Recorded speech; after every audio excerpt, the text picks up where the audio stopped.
pada bulan-bulan ini Desember memang kita semua sedang merayakan Natal. Berita kelahiran Yesus Kristus adalah satu berita pengharapan besar bagi semua orang di seluruh dunia dan khususnya untuk setiap kita yang percaya. Dan memang ini adalah fakta sejarah bahwa Yesus pernah lahir di dunia. Dan ini fakta sejarah yang tidak dapat diganggu-gugat. Kalau kita lihat pada waktu kelahiran Yesus itu dirayakan oleh para malaikat, dan Alkitab menceritakan para gembala beserta kawanan ternak mereka menampakkan diri kepada mereka dan memberikan pesan kesukaan besar bagi seluruh bumi. Berita ini adalah penggenapan yang disampaikan kepada para nabi. Bahkan ini adalah nubuatan yang pertama kali yang Tuhan berikan kepada manusia yang jatuh di dalam dosa. Kejadian 3 di mana manusia pertama pada waktu itu lebih mendengarkan suara ular daripada mentaati suara Tuhan. Alkitab menceritakan dari sejak itu manusia memberontak kepada Tuhan. Manusia jatuh, maka manusia kehilangan semua yang Tuhan berikan, yaitu manusia telah kehilangan hakikatnya yang sesungguhnya.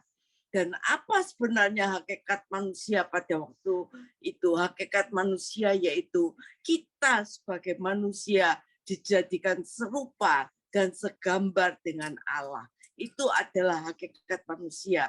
Dan dikatakan supaya mereka berkuasa atas semua burung di udara, segala hewan dan seluruh ciptaan yang ada. Tetapi keserupaan dengan Tuhan itu mengalami kehancuran dan mengalami terjadi kerusakan hanya karena dosa, karena manusia jatuh dalam dosa. Saudara, gara-gara burung saja manusia bisa kena flu. Gara-gara nyamuk yang kecil manusia bisa kena demam berdarah.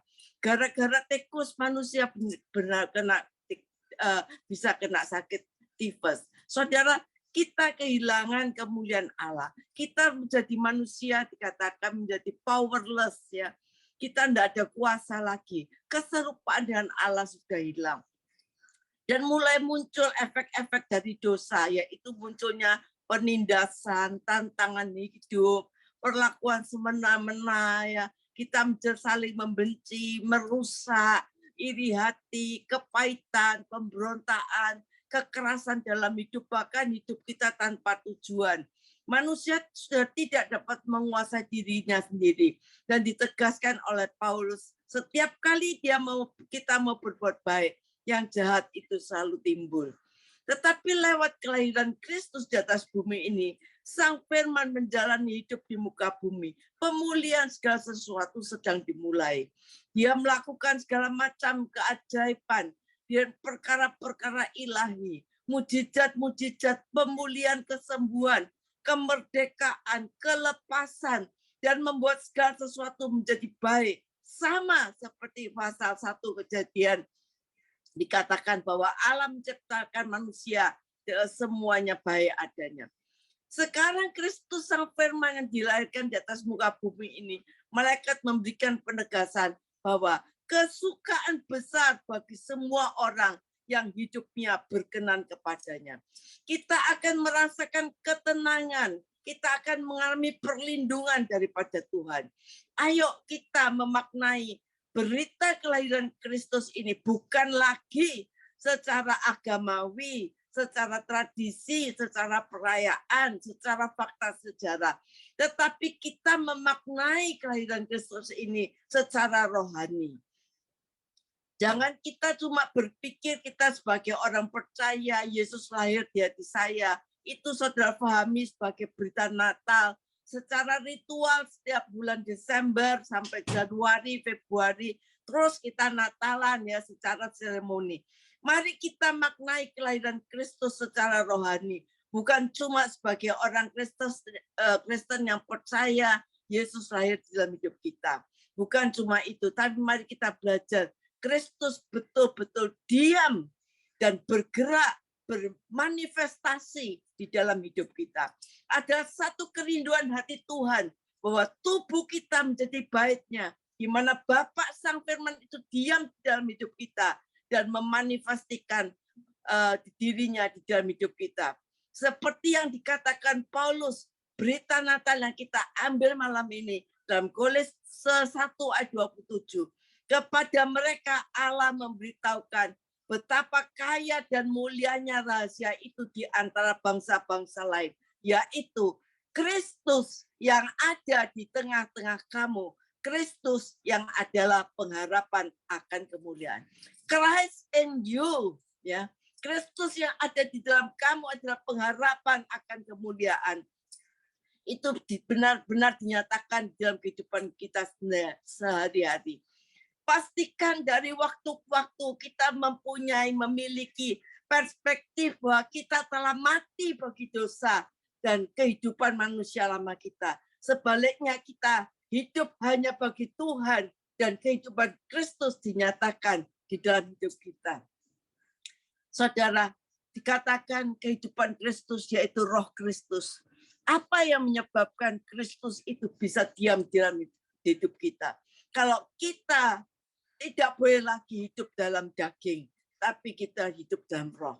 Kalau kita baca dalam Roma 8 dikatakan, ditegaskan bahwa kita tidak hidup dalam daging, tapi kita hidup dalam roh. Itulah yang akan membuat roh Kristus dapat bertumbuh, berkembang dalam diri kita. Saudara, di dalam Roma 8 ayat 5 dikatakan, kalau kita dikatakan hidup dalam roh, adalah mereka memikirkan hal-hal yang dari roh. Kuncinya mendisiplin diri kita. Kita selalu memikirkan sesuatu yang dari roh dan firman-Nya, sehingga roh Kristus itu bertumbuh kuat di dalam hidup kita. Jika pikiran kita dikuasai oleh keinginan duniawi, akibatnya adalah kematian-kematian rohani dalam hidup kita. Karena itu pastikan pikiran kita terus disetting hanya dikuasai oleh firman dan Roh Kudus saja yang menjadi makanan kehidupan rohani kita, sehingga Kristus dapat termanifestasi di dalam hidup kita. Inilah rahasia yang tersembunyi berabad-abad. Rahasia yang masih tersembunyi dari generasi-generasi. Tapi Paulus mengatakan lewat malaikat Tuhan, kelahiran Kristus ada kesukaan yang besar atas bangsa-bangsa. Saudara, kita lihat, tapi kenyataannya di dunia masih banyak orang percaya mengalami kegagalan, mengalami penderitaan, mengalami kekacauan. Kenapa? Karena Kristus baru lahir di hati orang percaya secara keagamaan. Tapi hari ini Tuhan menyatakan pada dunia bahwa telah lahir Kristus Tuhan lewat gerejanya. Ada kesadaran, ada pengaruh ilahi yang memberikan kepastian bahwa Yesus Kristus sudah menaklukkan iblis dan maut. Dan kalau roh Kristus itu terlahir dalam hidup kita, tertanam di dalam hidup kita secara nyata, Kristus terlahir bertumbuh dan semakin dewasa, maka hidupmu sehari-hari akan memanifestasikan Kristus sehingga hidupmu terjadi perubahan dan semuanya akan menjadi baik. Alkitab berkata, dia melakukan pekerjaan yang baik, dia menyembuhkan yang sakit, mengusir setan, memastikan orang mati bangkit kembali dan menjadikan segala sesuatu baik.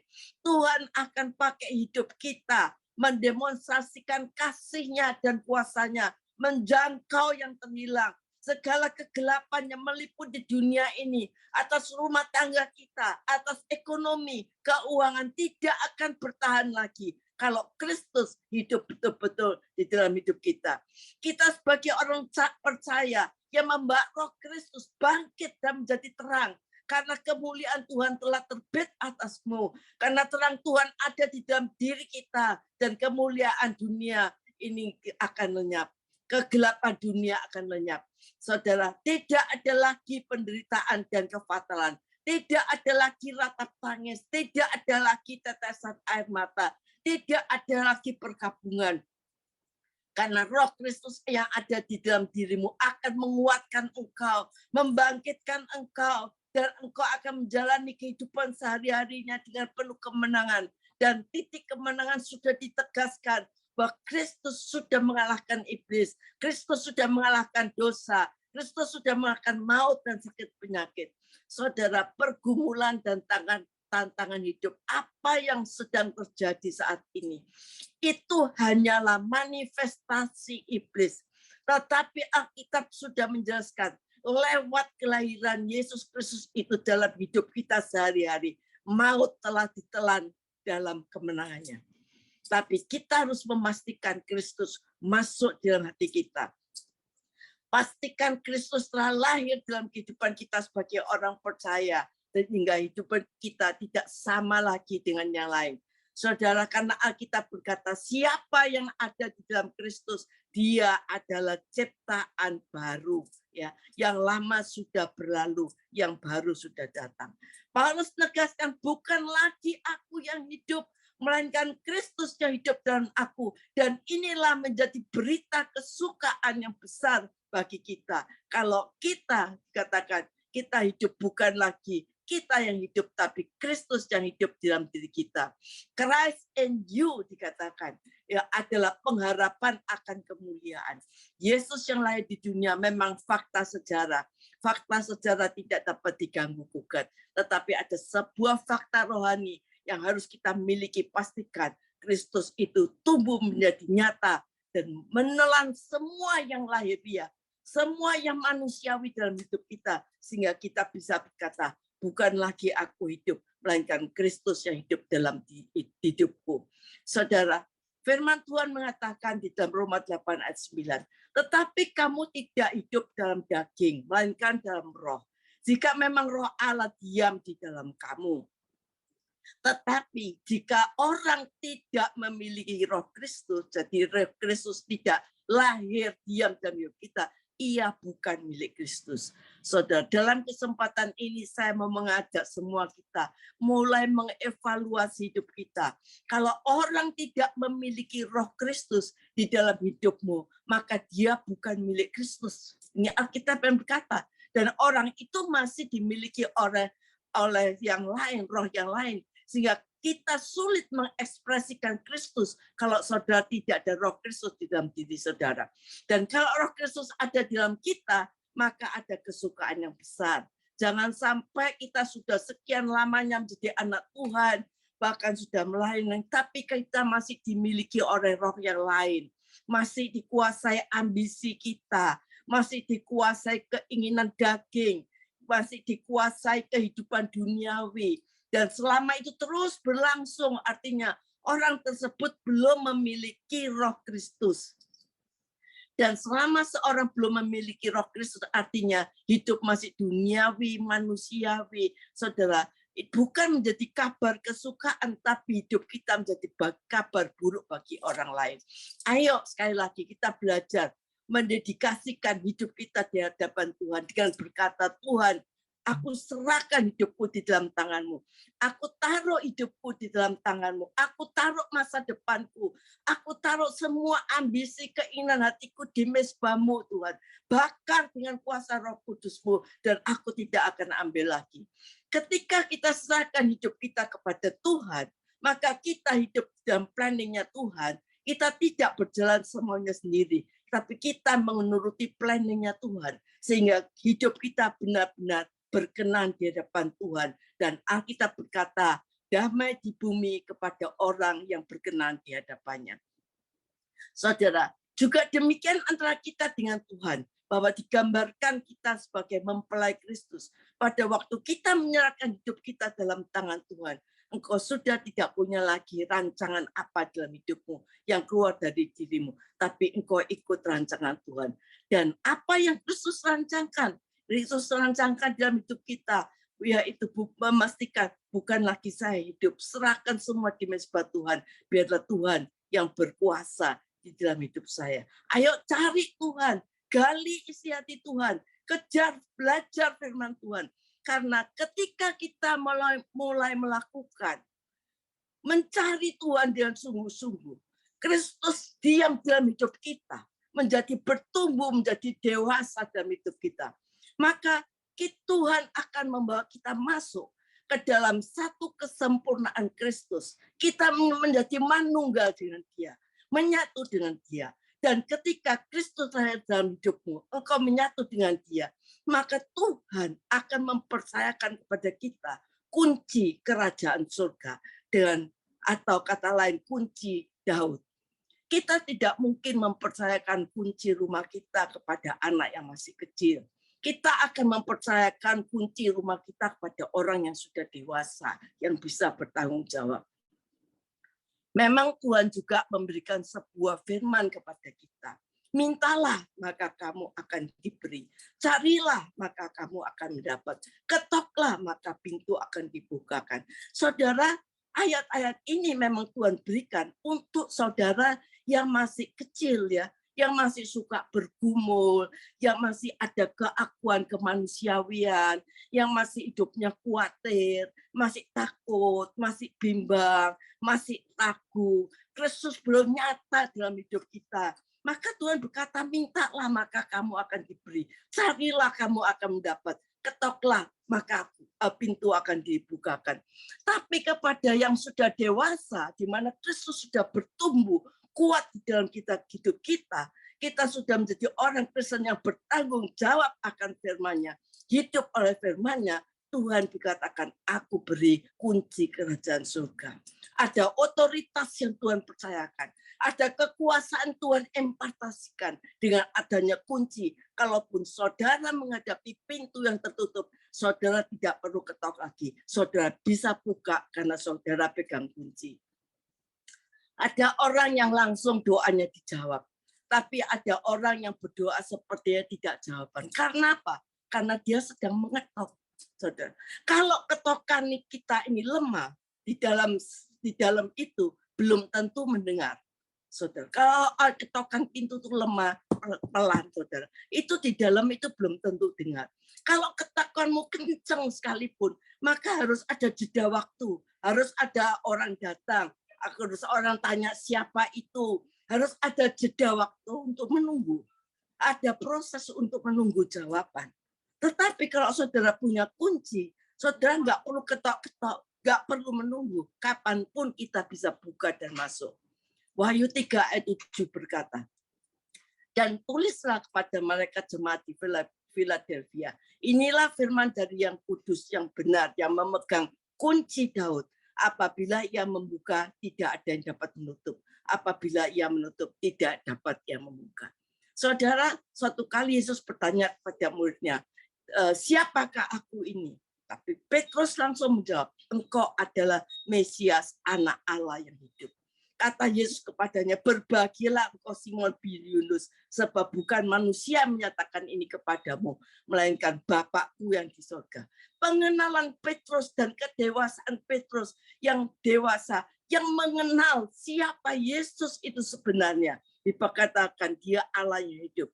Dan Yesus berkata, engkau adalah Petrus, di atas batu karang ini akan kudirikan jemaatku yang alam mau tidak mau bisa menguasai. Kepadamu aku berikan kunci kerajaan surga. Apa yang kau ikat di dunia akan terikat di surga, dan apa yang kau lepaskan di dunia akan terlepas di surga. Bagi kita yang terus bertekun memastikan keakuanmu, kemanusiawianmu terus salib bersama Kristus, sehingga Kristus menjadi nyata dalam hidupmu, Tuhan akan membukakan kepadamu pintu-pintu kesempatan yang tidak dapat ditutup oleh siapapun. Doamu meluap-luap, engkau akan mengikuti Tuhan. Pintu-pintu berkat akan dibukakan. Pintu-pintu kesempatan tidak ditutup oleh siapapun. Bersiaplah, tahun 2022 menjadi tahun yang penuh kemuliaan, tahun yang penuh terobosan. Tahun depan adalah tahun yang penuh tanda ajaib dan mukjizat. Ketika hari pencobaan datang melanda bangsa-bangsa, Tuhan memberi penegasan, engkau menuruti firman-Ku, aku akan melindungimu. Kunci kerajaan, kunci Daud yang Tuhan percayakan pada orang percaya yang menjalani hidup sehari-hari dengan kehidupan Kristus akan dibedakan dan diistimewakan. Saudara, tahun depan mungkin disebut orang tahun penuh pencobaan, tahun depan ada tahun kemuliaan dan tahun terobosan bagi kita. Kehidupan sehari-harimu akan terus mendemonstrasikan bahwa Tuhan itu nyata dan dia terus bekerja. Tantangan boleh ada, pergumulan boleh melanda, masalah boleh menghadang di depan mata kita. kita tidak perlu takut. Engkau membawa Kristus dalam hidupmu. Engkau menatap hari depan dengan penuh pengharapan. Engkau menatap hari depan dengan penuh antusiasan. Bagi orang dunia, hari depan akan kelam, kabut, dan cobaan. Tapi hari depanmu adalah hari yang penuh pengharapan. Karena aku tahu engkau tidak menghadapi tantangan dengan sendiri. Karena di dalam kamu ada Kristus. Yesus Kristus di dalam kamu lebih besar dari apa yang ada di dunia. Yesus Kristus yang ada dalam kamu lebih dahsyat daripada yang di luar. Goliat boleh mengintimidasi seluruh dunia, tapi bagimu Goliat adalah target yang tidak bisa luput dari lemparan tanganmu. Roh yang berkemenangan ada di dalam dirimu. Tuhan akan pakai kita untuk memberi harapan bagi mereka yang tawar hati, yang letih lesu, yang beban berat. Di pojok-pojok kegelapan engkau akan membawa kemuliaan Tuhan. Pastikan kehidupan Kristus semakin nyata, bertumbuh dalam hidupmu, dan hari kesukaan Tuhan akan turun atasmu. Lewat kehidupanmu akan menghancurkan segala macam kuk gandar yang ada penindasan. Dengan adanya Kristus dalam hidupanmu, tidak ada lagi masa kelam dan sukar. Saudara, Natal jangan lagi kita rayakan fokus dengan pohon Natal yang indah, yang hiasi menyala sedemikian indah, supaya bisa dipandang orang. Tapi biarlah hidup kita, diri kita menjadi satu pohon yang berjalan, yang bisa dilihat, dipandang, bahwa di dalam hidup kita ada terang Kristus yang hidup dalam hidup kita. Hingga hidupku bukan aku lagi, tetapi Kristus yang hidup di dalam aku. Bersama dengan saya saat ini, bersama keluarga besar saya, suami saya, Bapak Pendeta James Sugianto, saya mengucapkan selamat hari Natal, khususnya pada Pastor Yongki sekeluarga, seluruh jemaat BMC New York, terlebih yang rajin mengikuti Zoom ini, biarlah Kristus yang ada di dalam kita adalah pengharapan akan kemuliaan kita. Amin. Amin, amin, amin. Selamat hari Natal juga untuk Ibu Pendeta Hana Istati Rayu, Pak Jim, dan keluarga besarnya. Ya, saya percaya hari ini kita diberkati dengan kebenaran firman Tuhan, bahwa Tuhan Yesus itu kalau ada di dalam hidup kita, kita tidak perlu takut, kita tidak perlu khawatir tentang kehidupan ini, sebab di dalam Tuhan Yesus selalu ada pengharapan. Maka itu berita Natal yang sudah disampaikan oleh hambanya. Mari kita terus mencari Tuhan, kita melekat kepada Tuhan, dan kita tinggal di dalam Tuhan untuk selama-lamanya. Dan percayalah kita akan terus melakukan perkara-perkara yang besar. Terima kasih Ibu Pendeta Jim Sugianto, dan silakan Ibu berdoa buat setiap kami. Haleluya. Tuhan, saat ini kami berdoa untuk seluruh jemaat yang mengikuti Zoom pada pagi hari ini di Amerika dan sore hari di Indonesia. Tuhan, kami percaya kesukaan yang besar dari surga turun atas kami semua. Damai Natal turun atas kami semua karena Kristus telah lahir dalam kehidupan kami. Kami percaya kami dilindungi oleh Engkau, kami diistimewakan oleh Engkau, kami diberikan kunci itu oleh Engkau Tuhan. Kami percaya Tuhan tahun 2022 apa yang tidak bisa dibuka akan bisa dibuka dan tidak ada satu kuasa yang bisa menutupnya. Terima kasih Tuhan, terima kasih buat kebenaran firman-Mu. Berkati jemaat-jemaat BMC Tuhan yang ikut Zoom ini Tuhan. Engkau berkati segala pekerjaannya, Engkau berikan Tuhan. Tahun ini Tuhan, tahun di depan ini Tuhan, adalah tahun yang penuh kemenangan, tahun penuh terobosan.